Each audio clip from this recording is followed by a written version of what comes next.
नई Delhi railway station पर महाकुंभ की ट्रेन पकड़ने के लिए मची भगदड़। भगदड़ में कई लोगों की हुई मौत, कई लोग हुए घायल।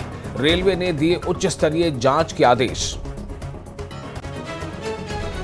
हिसार में सीएम नायब सिंह सैनी ने कहा, प्रधानमंत्री नरेंद्र मोदी और हमारी डबल इंजन की सरकार लगातार कर रही है किसानों के हित में काम। अनिल विज पर सीएम का बयान, कहा अनिल विज हमारे नेता हैं, मुझे उनसे कोई नाराजगी नहीं है।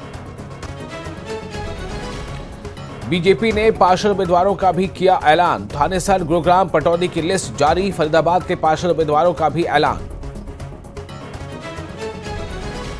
हरियाणा कांग्रेस ने किया निकाय चुनाव उम्मीदवारों का ऐलान। 8 मेयर और 3 चेयरमैन प्रत्याशियों की गई घोषणा।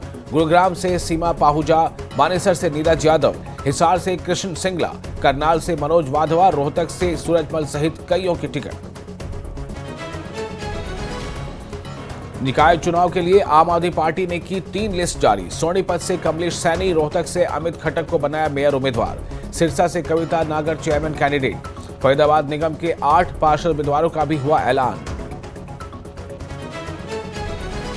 लाडवा में एसटीएफ अंबाला और CIA2 की टीम की बदमाशों के साथ हुई मुठभेड़। एक बदमाश को पुलिस ने किया काबू, एक पुलिसकर्मी घायल।